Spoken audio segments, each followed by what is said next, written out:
je me présente, je suis Colette Aubry, je suis psychologue dans le service de néphrologie et dialyse de l'hôpital Tenon à Paris, dans le 20e arrondissement. Et voilà, je rencontre des patients et des familles depuis à peu près une vingtaine d'années que je suis dans ce service. Et je tiens à remercier les associations Info-Rhin Santé, Rénalou, Patiente Impatiente de m'avoir invitée à cette présentation. Donc, le thème de cette présentation concerne les dimensions psychologiques de la maladie rénale et je vais tenter au mieux d'éclairer ce vaste sujet. Tout d'abord, il me semble important de rappeler que notre appareil psychique, c'est-à-dire notre appareil à penser, se construit dès l'enfance et est en constante évolution jusqu'à l'âge adulte. Hein. Il se construit grâce aux relations que nous entretenons avec notre entourage et notamment nos parents, les éducateurs, les frères, les sœurs, la famille proche en général. Bien sûr, les rencontres ultérieures que nous vivrons vont minimiser ou renforcer certaines représentations et certaines façons de réagir. C'est bien pour cela que face à une même situation, il y a plusieurs façons de réagir, notamment en ce qui nous concerne face à l'annonce d'une maladie, qu'elle soit aiguë ou chronique. Donc, ce que je pense important de dire, c'est que la subjectivité est une dimension essentielle en psychologie. Le vécu d'un individu est unique et on ne peut pas le remettre en question. Donc, dans ce contexte, souvent, le vécu de l'annonce d'une maladie rénale va dépendre du degré de l'atteinte rénale. C'est-à-dire que moi, ce que je vois, c'est que plus l'atteinte est sévère et nécessite un traitement lourd, plus le choc psychologique est fort. Bien que cela, voilà, je voudrais nuancer parce que cela n'est pas toujours vrai et je souhaite raconter voilà, l'histoire d'un jeune patient avec un syndrome néphrotique stable qui était peu évolué et qui m'avait été adressé par son néphrologue car il était très angoissé. Lorsque je l'ai vu en entretien, ce jeune patient évoque une éventuelle mise en dialyse qui l'angoisse énormément. Il avait été se renseigner sur Internet et il avait vu voilà, une possibilité de mise en dialyse. Donc, moi, avec son accord, je me suis entretenue avec son néphrologue et le néphrologue était extrêmement rassurant. Il n'y avait aucun risque à ce stade. Les entretiens psychologiques ont permis pour ce jeune patient d'identifier voilà, son angoisse, sa peur, et finalement, on a pu arriver à voir que cette peur était la crainte de la perte de ses capacités. Et surtout, après, c'est comme ça que le psychisme fonctionne, par chaîne associative au niveau émotionnel, il avait renoué avec un vieux souvenir toujours actif qui était l'accompagnement de son chien qu'il avait beaucoup aimé dans son enfance, lorsqu'il avait 9 ans, je crois, qui était tombé malade et qu'il avait accompagné jusqu'à la mort puisque ce chien avait été piqué par le vétérinaire. Et donc, finalement, cette compréhension de lui-même lui a permis un mieux-être par diminution de l'angoisse. Donc, voilà, ce qu'on peut dire, c'est qu'en psychologie, rien n'est univoque. Toutes les réactions sont possibles avec des intensités différentes. Il y a des individus dont la représentation d'eux-mêmes et du monde va rester inchangée après un choc émotionnel et d'autres chez qui ces représentations sont bouleversées et vont demander un réaménagement psychique. Donc, ce qu'on peut dire, c'est que les différentes dimensions psychologiques et émotionnelles de la maladie rénale vont se référer, voilà, vraiment, si je fais voilà, des gros titres, à l'annonce de la maladie, les familles et l'entourage, la chronicité. On va aussi essayer de voir l'accès aux psychologues, la relation au corps et la perception du temps. Donc, l'annonce de la maladie ou du traitement peut impacter la représentation de soi et la relation à soi, à soi-même, avec l'émergence d'une angoisse ou d'éléments dépressifs. Donc, une période particulièrement difficile chez l'individu angoissé est la crainte ou l'attente de la mise en dialyse lorsque celle-ci doit advenir. Donc, l'angoisse est une émotion qui est dirigée vers le futur. Et en fait, ce qu'on peut dire, c'est que le futur, personne ne le connaît vraiment. On peut imaginer, on peut voilà, craindre des choses, mais on ne peut pas savoir exactement ce qui va advenir. Donc, l'impact sur la vie quotidienne, on ne peut pas savoir si l'impact sur la vie quotidienne va être supportable ou pas.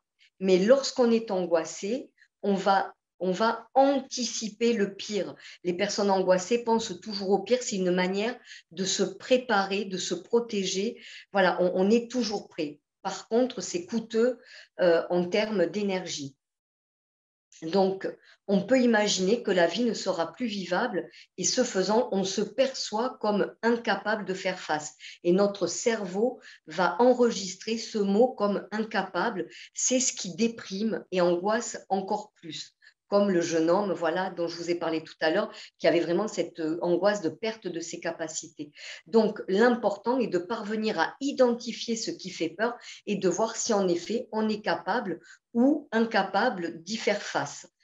Donc, par exemple, j'ai eu une patiente qui, à l'annonce de sa mise en dialyse, a eu d'emblée l'idée qu'elle ne pourrait plus aller chercher ses petits-enfants à l'école. Or, en prenant le temps de la réflexion, une fois le choc de l'annonce passé, elle a pu se rassurer et voir comment elle pourrait aller, voilà, elle pourrait s'organiser.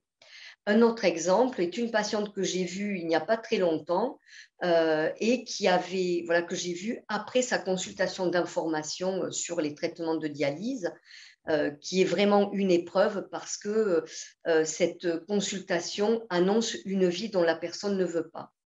Donc, lorsque je l'ai vue, c'est exactement ce qui s'est passé pour cette patiente. Elle est sortie de cette consultation assez déprimée. Et c'est vrai que le rôle du psychologue, c'est vraiment d'accompagner la personne là où elle en est, elle, à ce moment-là. Donc, mon accompagnement psychologique pour cette jeune femme a été d'entendre son refus voilà, de ce traitement et de lui rappeler, de voir avec elle ce que lui avait dit le médecin, mais peut-être de le formuler différemment et de lui dire que son corps, de toute façon, se manifesterait et qu'il saurait quand elle devrait être dialysée. Et le fait de prendre le temps d'écouter la personne, verbaliser et mettre en forme sa pensée, les entretiens psychologiques, c'est ça, c'est aussi mettre en forme sa pensée. Voilà, les peurs et les angoisses peuvent diminuer parce que la verbalisation, c'est comme mettre dans un sac et c'est un anxiolytique, un antidépresseur extrêmement puissant. Lorsque je l'ai revue, elle devait être dialysée et elle a pu me dire ce qui l'avait aidée, c'était d'anticiper justement ce qui allait se passer et de savoir que son corps ne pourrait plus avancer, elle ne pouvait plus avancer, mettre un pied devant l'autre. Et voilà, ça l'a énormément aidée. Donc, le psychologue aide vraiment à réfléchir sur soi, à se comprendre et à mieux s'accepter. Donc, les patients souffrant de maladies rénales le savent mieux que quiconque. La maladie instaure une incertitude quant à l'avenir. Bien sûr, en raison de l'évolution, mais surtout en raison de la possibilité de ce traitement extrêmement lourd qui prend beaucoup de temps. C'est ce qui faisait que cette patiente refusait la dialyse. La crainte que sa vie ne change trop pour elle et qu'elle ne puisse le supporter. Et en fait, je suis toujours étonnée de voir finalement que les personnes ont beaucoup plus de ressources et de capacités que ce qu'elles imaginent dans les moments voilà, de crise. Donc, l'annonce de la maladie chronique et la mise en dialyse représentent une séparation d'avec la vie d'avant et notre psychisme et notre cerveau, consciemment ou non, va réactualiser un vécu de séparation, parce que c'est bien une séparation d'avec la vie d'avant. Si la séparation est associée à un vécu traumatique et un vécu d'abandon, il y a de fortes chances pour que l'annonce de la maladie ou de la dialyse soit vécue de la sorte. C'est pour cela qu'en psychologie, on dit que tout est lié, c'est-à-dire que les émotions vécues ne sont jamais oubliées, mais elles sont reliées par une chaîne associative qui fait parfois qu'un petit événement peut déclencher une grande réaction. La maladie et la dialyse représentent donc des chocs émotionnels pour le sujet et pour son entourage, et parfois même l'entourage va être plus impacté que le sujet lui-même. C'est pour ça que je voudrais aborder la famille et l'entourage. Donc, en tant que psychologue, nous sommes bien évidemment présents pour l'entourage et surtout pour le sensibilité sur son rôle parfois crucial de soutien, mais aussi voilà, de vigile, car parfois, c'est lui qui va remarquer avant le patient lui-même que psychiquement ou somatiquement, quelque chose ne va pas. C'est pour cela que la relation voilà, avec les familles est très importante, voilà, pour le psychologue, mais aussi pour les soignants, les médecins, c'est très important. Mais il faut aussi que le patient soit d'accord et informé de ce lien-là. Nous avons pu faire dans le service des groupes d'échange pour les familles qui ont été très importants, et pour les familles et pour les soignants, et même pour les sujets, enfin les patients eux-mêmes. Donc, voilà, un autre domaine qui est important voilà, dans la maladie rénale chronique, justement, c'est la chronicité. Et lors de la préparation de cette réunion, voilà, Madame Béatrice Embark a dit quelque chose de très, très juste et de très important. Elle a évoqué que la maladie chronique dure toute la vie. C'est un bouleversement auquel on n'est pas préparé. C'est vrai qu'intégrer psychiquement que la maladie est et sera là pour toujours est très difficile. Cela instaure un sentiment d'insécurité, et notre rôle à nous, les psychologues, est d'aider la personne à retrouver un sentiment de sécurité et de continuité. C'est pour cela qu'il est très important de donner du sens à ce qui arrive. C'est comme ça qu'on peut retrouver un sentiment d'intégrité et de sécurité quand on donne du sens. Il faut trouver des raisons qui correspondent aux angoisses. Le psychisme, pour accepter quelque chose, il a besoin que cela soit sensé, que cela soit cohérent. Encore une fois, quand on comprend ce qui se passe, on l'accepte mieux. Voilà, comme j'ai pu le dire tout à l'heure. Et c'est vrai que ça, c'est vrai dans beaucoup de domaines. Accepter quelque chose sans comprendre demande un travail psychique considérable. Ensuite, concernant l'accès au psychologue, ce dernier est disponible dans tous les services de néphrologie, où il y en a un pour le patient comme pour la famille, ce d'autant qu'un parcours maladie rénale chronique stade 4 et 5 vient d'être mis en place dans beaucoup de services de néphrologie, et un psychologue est souvent associé à ce parcours, et notamment c'est le cas chez nous à Tenon. S'il n'y a pas de psychologue dans les services de néphrologie, il faut savoir que le soin psychique est sectorisé et va dépendre du lieu d'habitation. Donc, il faut trouver, voilà, quand on ne se sent pas bien psychologiquement, il faut pouvoir se référer à un centre médico-psychologique où les consultations sont prises en charge par la sécurité sociale. Ensuite, il y a tous les intervenants du soin psychique privé. Et là, il faut vraiment regarder, croiser parfois les données pour trouver la personne qui nous correspond le mieux. Il ne faut pas hésiter à essayer, voilà, plusieurs psychiatres, psychologues. Ensuite, en cas de crise, c'est important, il y a le centre dans toutes les grandes villes, le centre psychiatrique d'orientation et d'accueil qui permet après d'orienter les personnes vers des structures. Donc, c'est le CPOA, et sur Paris, il est à Sainte-Anne, il ne faut vraiment pas hésiter. Alors, j'ai parlé à plusieurs reprises du somatique, et je voudrais revenir sur une dimension psychologique liée à la maladie rénale, qui est la dimension corporelle, et donc la relation au corps et le vécu corporel. Il y a bien sûr la fistule, qui peut être source d'inquiétude, de questionnement et de honte, et plus insidieusement, il y a la représentation psychique du corps malade. Le schéma corporel se construit dès l'enfance en lien avec les sensations, la motricité. Il est donc très, très important de conserver de l'affection pour ce corps. Ce corps qui, d'ailleurs, pour beaucoup de patients en insuffisance rénale terminale et dialysés, va être amené à recevoir un greffon. Donc, l'accompagnement psychologique de la personne en attente de greffe se fait encore une fois là où la personne en est elle. Certains souhaitent se projeter dans la greffe, dans l'après-greffe, d'autres pas du tout. Donc, en tout cas, en tant que psychologue, la constante est d'essayer de sensibiliser la personne en attente de greffe, d'y penser, mais pas trop, parce que le plus difficile psychiquement est la déception. Hein, attendre le coup de fil et être déçu à chaque fois, c'est très dur et c'est usant pour les individus. Donc la greffe, ce qu'on peut dire, reste un petit miracle qui est très attendu, presque en ces termes parfois par les personnes dialysées, et il faut pouvoir en parler. Cela nous amène à une dimension psychique de la maladie rénale qui est la perception du temps et la relation que l'individu établit avec cette notion, car le traitement est tellement lourd que le temps paraît compté et vraiment circulaire. Et si la personne, au plus profond d'elle-même, a le sentiment de perdre du temps lors du traitement par dialyse, cette idée est extrêmement dépressogène. Donc, le travail est de voir comment on peut arriver à voir les choses autrement. Donc, l'accompagnement psychologique s'inscrit en ces termes-là et il faut laisser du temps à la personne pour arriver à une autre perception.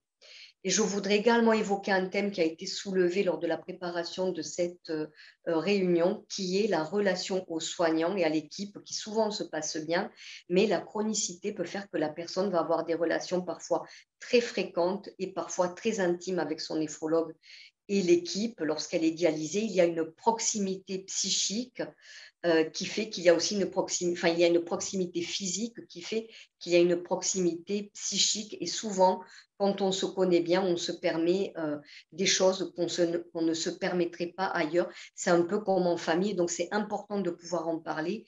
Et souvent, dans la communication, il faut pouvoir utiliser le je plutôt que le tu ou le vous. Hein. Ça, c'est vrai pour les personnes dialysées comme pour les soignants. Ça va être utiliser le je en ces termes. Je suis déçue, j'ai eu très mal. Donc ça, c'est important. Donc voilà un peu ce que je voulais transmettre sans exhaustivité sur le travail du psychologue et sur les dimensions psychologiques que représente un peu la maladie chronique néphrologique. Voilà. Merci de votre écoute et voilà, je laisse la parole aux intervenants. Merci beaucoup, Colette. Nous allons maintenant passer aux questions de nos auditeurs. Donc, je vais laisser la parole au public. Oui, alors bonjour. J'ai vécu l'annonce de la maladie chronique seule et je l'ai ressentie comme un tsunami. Est-ce que des choses ont été mises en place? Est-ce qu'aujourd'hui, il y a une vigilance sur l'annonce de ce type de maladie grave? Je vous remercie. Alors, oui, moi, ce que je peux dire par rapport à ce qu'on vit sur l'hôpital Tenon, c'est que, oui, je pense qu'il y a une vigilance, même si, voilà, ça n'est jamais parfait, puisqu'il y a eu ce parcours mis en place concernant la maladie rénale chronique au stade 4 et 5. Ça a eu du mal à démarrer, il y a eu des ratés, mais c'est vrai que l'abord psychologique. Il y a dans ce parcours-là une infirmière dédiée à ce qu'on appelle vraiment, on va dire, qui fait un petit peu un diagnostic, hein, qui va recevoir la personne avec sa famille et qui peut ensuite orienter vers le psychologue, qui va orienter, le médecin aussi néphrologue peut orienter directement vers la psychologue. Et puis, selon effectivement la sensibilité du médecin, moi qui suis là depuis très longtemps dans le service, je peux être amenée à être sollicitée. Donc, voilà, je pense aussi que cette annonce, elle est, voilà, il y a des progrès. Voilà, merci. Merci de votre question. Alors, j'ai un témoignage d'un participant. Il y a peu de suivi psychologique en greffe et j'ai subi des paroles dures et difficiles à entendre lors d'échanges avec mon praticien. La greffe est encore un parcours difficile.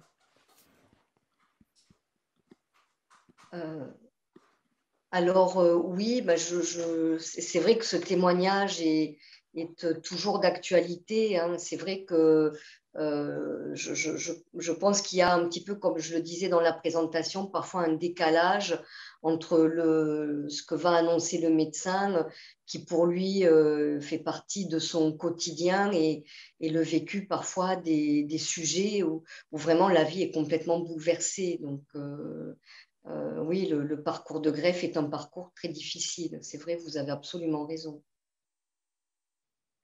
Voilà. Merci de votre témoignage. Bonjour, alors une nouvelle question d'un participant. Existe-t-il des exercices rapides, simples, qui peuvent atténuer l'angoisse des échéances futures telles que la greffe ou la dialyse? Alors, merci de votre question. Donc, oui, alors moi, les exercices que je connais, c'est vraiment du pratico-pratique. Les exercices de relaxation qui vont solliciter le souffle sont extrêmement efficaces.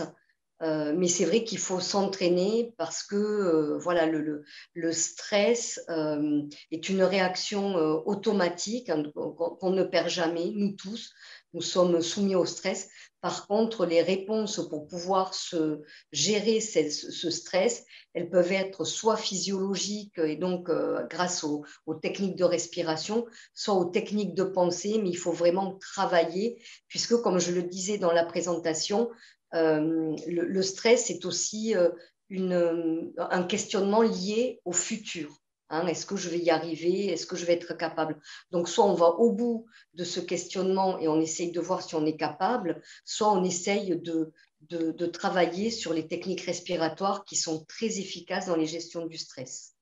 Voilà, parce que quand on est stressé, le système nerveux sympathique se met en marche avec l'augmentation des battements cardiaques, voilà, la respiration qui s'accélère. Et lorsqu'on se concentre sur la respiration, automatiquement, on va solliciter notre système nerveux parasympathique qui vient contrer ce système nerveux sympathique qui est sollicité et qui maintient une tension intérieure.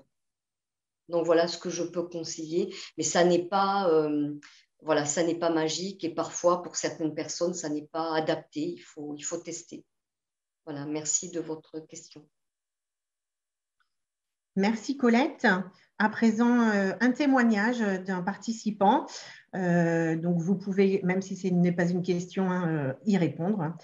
Donc, on a tendance à croire qu'après la greffe, on est soulagé. Je souhaite revenir sur l'accompagnement de l'annonce. Atteinte à 20 ans d'une maladie auto-immune, je l'ai appris de façon traumatisante. On a parfois des professionnels de santé aseptisés et on ne se sent pas apte à accepter de telles informations. Peu importe l'état rénal, on sait la finalité, la perte des reins et la dialyse. C'est très difficile à gérer, mais grâce à l'ETP, donc l'éducation thérapeutique, j'ai été très protégée. Est-ce que vous pouvez nous apporter quelques éléments de réponse? Oui, alors ça, en tout cas, c'est vrai que ce que vous dites est très important, parce que c'est quand même aussi grâce aux patients voilà, que les prises en charge évoluent, grâce au vécu. Et c'est vrai que l'ETP a vraiment changé la prise en charge des patients. C'est un peu aussi remettre le patient un peu voilà, au même niveau que les soignants. Voilà, le patient a une expérience qui lui est propre. Et l'éducation thérapeutique, voilà, ça permet déjà de pouvoir s'exprimer, comme je vous ai dit tout à l'heure. Voilà, quand on comprend, on accepte mieux. Et les groupes que ce soit, enfin voilà, l'éducation thérapeutique, que ce soit en groupe ou en individuel, ça a vraiment cette vertu, pouvoir comprendre ce qui arrive et mieux l'accepter. Donc c'est vrai que voilà, moi je peux parler de ce que j'ai vu ici sur Tenon. Il y a eu des groupes, voilà, ça a été plutôt collectif, des groupes qui ont été mis en place et qui ont permis aussi d'échanger entre les personnes, qui ont permis aussi aux soignants de s'impliquer. Donc oui, ça c'est très important. Et l'ETP finalement a débouché aussi maintenant sur ce parcours maladie rénale chronique, stade 4 et 5, en tout cas dans la maladie rénale. Voilà ce que je peux rajouter à votre témoignage. Merci. Merci à vous, Colette. J'ai une question d'un participant. Quelles seraient les recommandations pour préparer nos enfants qui ont malheureusement hérité de la polykystose rénale? Alors, c'est vrai que c'est très compliqué parce que ce sont des maladies héréditaires et peut-être, comme le disait une patiente, voilà, l'exemple ou ce qu'on montre à nos enfants va être très important. Et c'est vrai que cette patiente rapportait le fait qu'elle avait vu sa mère malade, pour qui c'était très difficile et qui se plaignait. Voilà, et souvent les enfants, même s'ils ne sont pas responsables, voilà, ils vont se sentir un peu les dépositaires de ce mal-être. Ils vont tout faire parfois pour que leurs parents aillent mieux. Donc, ils peuvent se démener. Et cette patiente avait rapporté un témoignage très touchant où elle disait qu'elle ne voulait surtout pas que ses enfants vivent ce qu'elle-même avait vécu, et elle voulait absolument leur montrer qu'elle-même, elle était capable de faire face, et quand elle en parlait, on sentait que ça la portait et que c'était voilà, un but en soi de leur montrer que finalement la vie valait la peine d'être vécue malgré la dialyse, malgré la greffe, et que voilà, et c'est vrai que ça permet de déculpabiliser comme ça les proches, hein, qui sont toujours happés par la détresse voilà, de leurs parents. Donc c'est un témoignage très touchant et très, très porteur et source d'espoir. Voilà, mais c'est toujours très subjectif et ça appartient à la personne, hein. On fait aussi comme on peut. Voilà, merci. Alors, merci beaucoup Colette pour cette réponse. On a un nouveau témoignage d'une personne qui avait d'une auditrice, pardon. Donc, je suis greffé depuis 25 ans. J'entends aujourd'hui plein d'éléments positifs sur ce qui se fait dans les centres, mais on est souvent pris en charge par un néphrologue de ville. On est déjà surpris par la dialyse qui arrive vite. On se retrouve du jour au lendemain dialysé sans être préparé. Auprès des associations Insuffisants Rénaux, on a de l'information, ainsi qu'auprès des personnes qui ont déjà connu cette expérience. Avoir de plus en plus d'informations, ça par contre, c'est une aide pour faire face. Merci d'avance. Oui, merci de ce témoignage. C'est vrai que, voilà, je parlais tout à l'heure de l'éducation thérapeutique et du parcours maladie rénale stade 4 et 5, mais c'est vrai que ça se fait dans les hôpitaux, dans les hôpitaux ou dans certaines structures. Quand on est suivi par un néphrologue de ville, c'est vrai que ça peut être compliqué d'accéder à ces prises en charge, et c'est vrai que c'est pour ça que les associations de patients ou certaines autres associations sont très importantes pour échanger, hein, puisque je vous disais tout à l'heure que voilà, vraiment le groupe permet voilà, d'échanger, d'avoir des expériences différentes. Et c'est vrai que ça, c'est important. Les associations peuvent prendre le relais, hein. Voilà, je crois que c'est capital. Merci de votre témoignage. Merci à vous, Colette. Alors, la prochaine intervention, c'est une question. Donc, faut-il verbaliser les angoisses sur papier pour se rendre compte de leur nombre, de leur intensité, pardon, et mettre en place des mécanismes pour les réduire? Alors, oui, on peut, hein, bien sûr, l'écriture, tous les médias, que ce soit l'écriture, le dessin, ça permet un peu ce que je disais tout à l'heure, ça permet de mettre en forme les émotions ou les pensées. Donc, ça, voilà, ça les ancre dans le réel et ça permet de prendre de la distance. Donc oui, l'écriture, c'est très important. Et d'ailleurs, c'est le principe un peu du journal intime, hein, qui permet vraiment de se délester des émotions et de ce qui parfois paraît incompréhensible. C'est un peu comme si on se parlait à soi-même. Et voilà, comme je l'ai dit tout à l'heure, voilà, vraiment, la parole, c'est vraiment un anxiolytique puissant, un anxiolytique, un antidépresseur puissant. Et donc là, c'est l'écriture. Mais oui, c'est très important quand on est voilà, voilà, que c'est important pour nous de l'écrire et qu'on peut le faire. Oui, tout à fait. Merci. Merci beaucoup, Colette. J'ai à présent un témoignage. J'ai été une petite fille de 10 ans avec une maman opérée d'un rein pour une polykystose rénale. Cette aventure m'a pourri la vie car maman était très malade. C'était en 1965.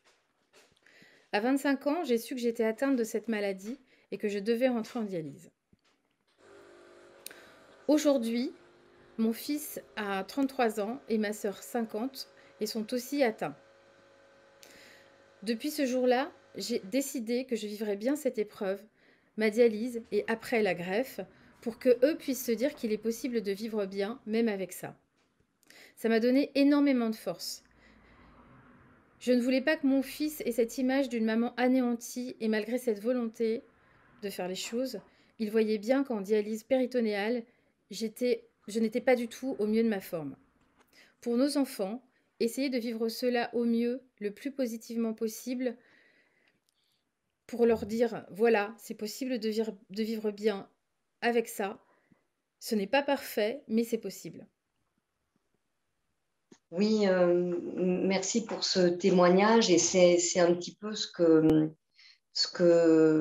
on disait tout à l'heure, c'est que c'est vrai que la maladie chronique et notamment la maladie familiale, il y a une manière de vivre et quand on est enfant, on va se laisser pénétrer par l'humeur des parents. Donc si les parents le vivent mal, voilà, c'est très compliqué. Et finalement, cette personne a décidé. Alors peut-être que ça l'a forgée aussi, voilà, quand elle était enfant, mais elle a voulu se démarquer de ce modèle maternel et voilà, elle a souhaité, elle a décidé de vivre bien. Donc c'est vrai que finalement, elle parle surtout de sa motivation. Et donc ça, c'est important quand on est motivé et qu'on a un but. Là, voilà, elle parle de ses enfants. Donc ça, c'est très, c'est vrai que c'est un moteur parce qu'on se projette, voilà, c'est une maman qui voulait se démarquer du modèle maternel puisqu'elle en avait souffert.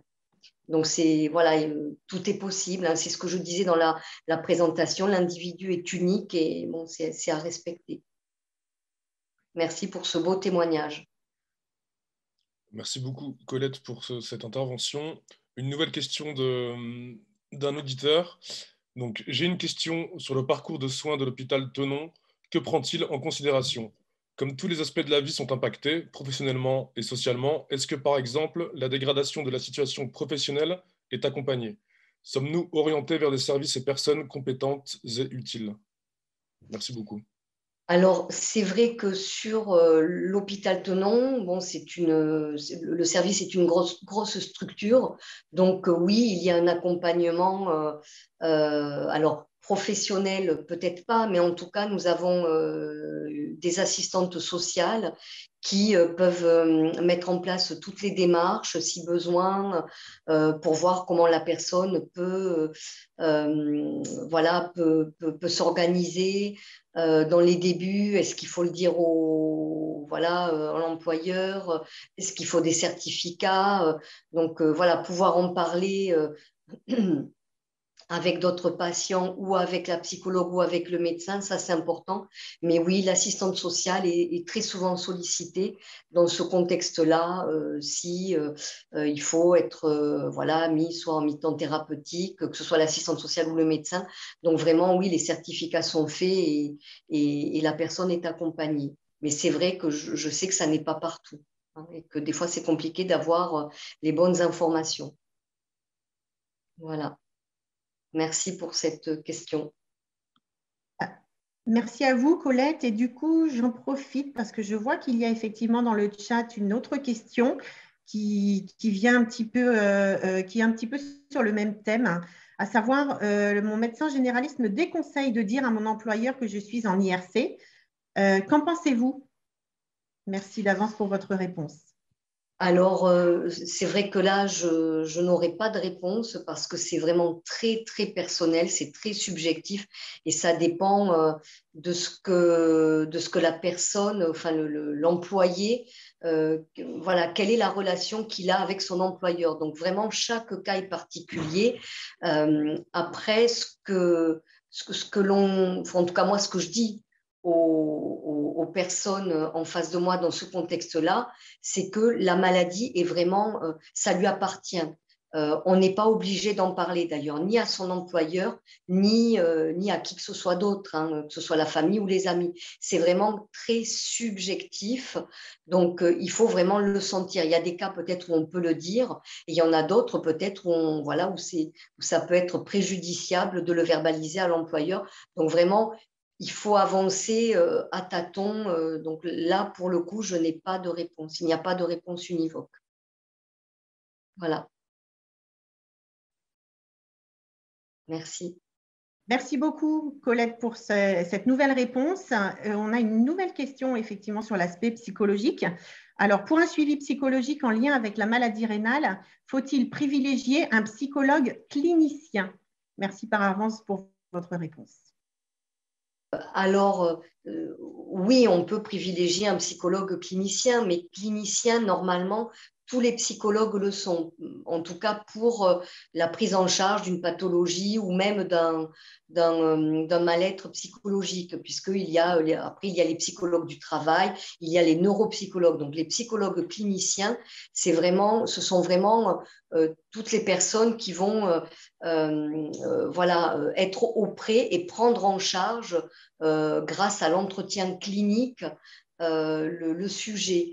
Ensuite, ce que je pourrais peut-être apporter comme précision, c'est que la relation à un psychologue ou un psychiatre d'ailleurs, ou n'importe quel professionnel de la santé psychique, c'est quand même d'abord et avant tout de la relation humaine.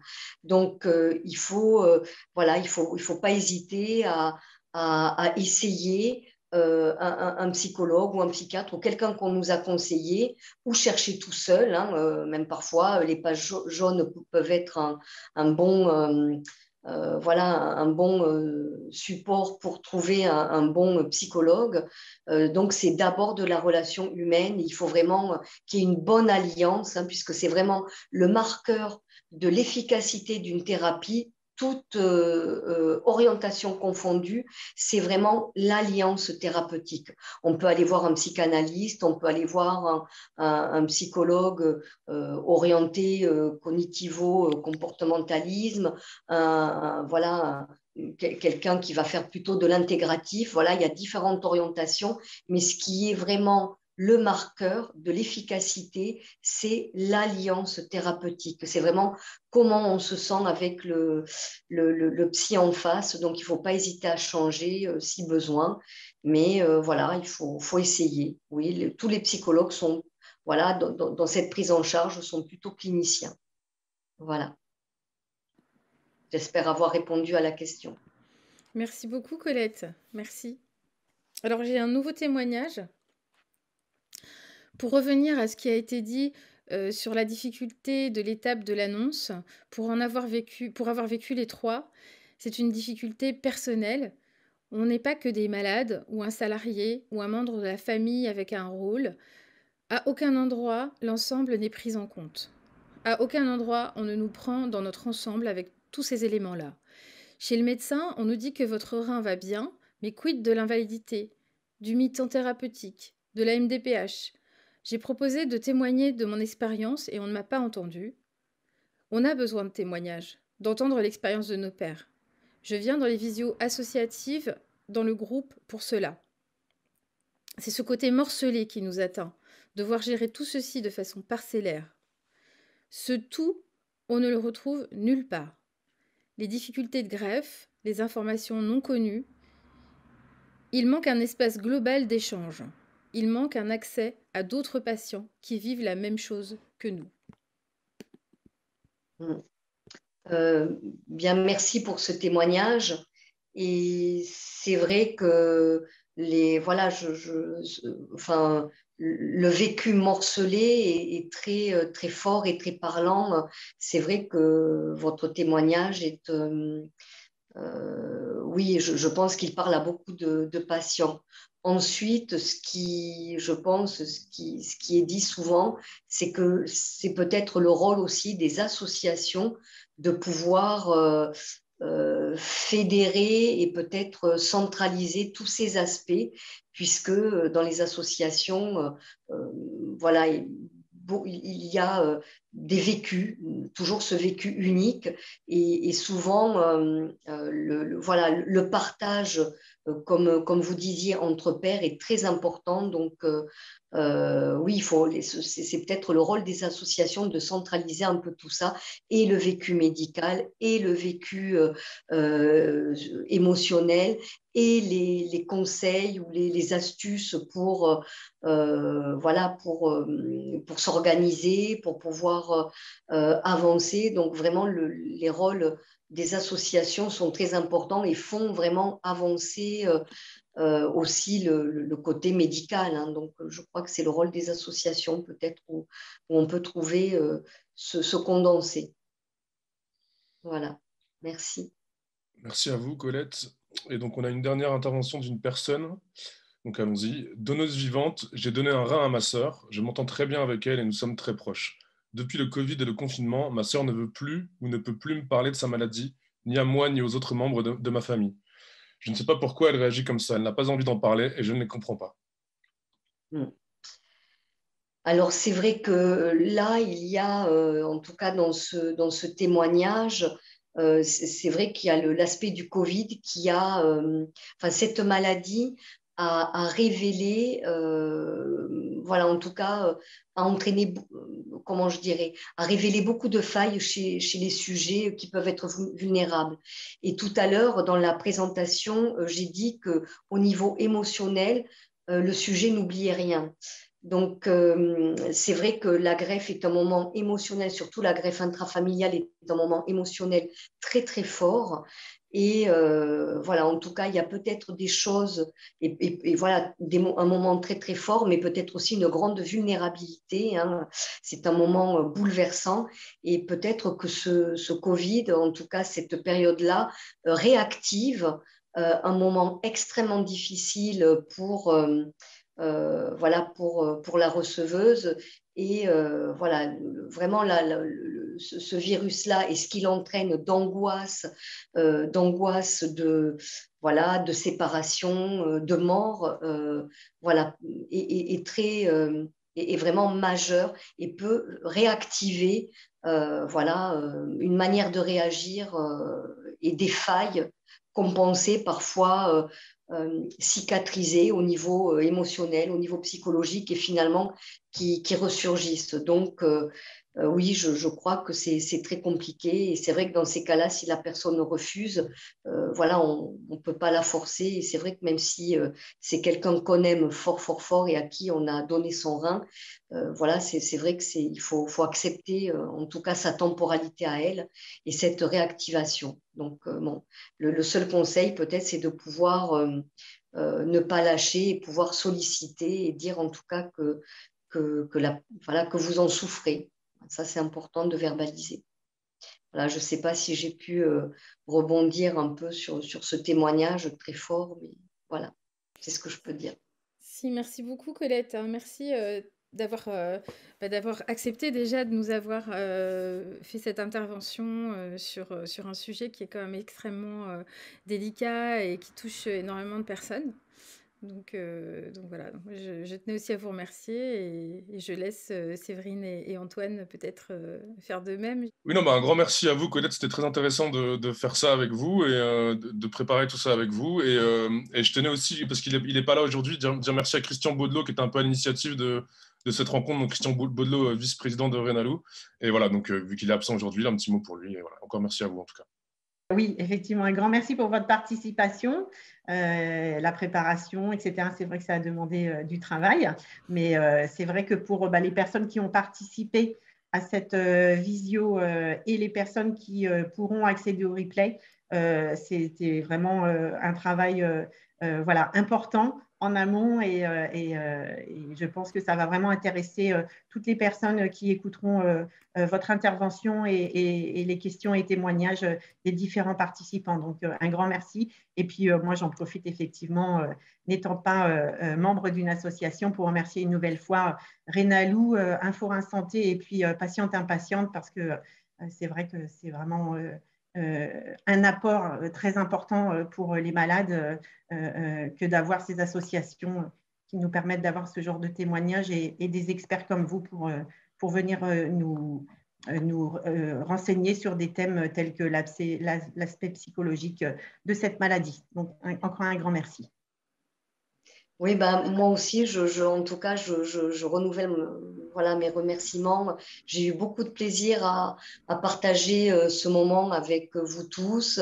Et puis, voilà, c'est toujours important pour moi aussi, et je pense pour voilà, la profession, de pouvoir échanger, parce qu'on apprend aussi beaucoup ben, voilà, de nos patients. Et c'est vrai que c'est très riche. Et voilà, en tout cas, voilà, merci beaucoup pour ce partage. Au revoir.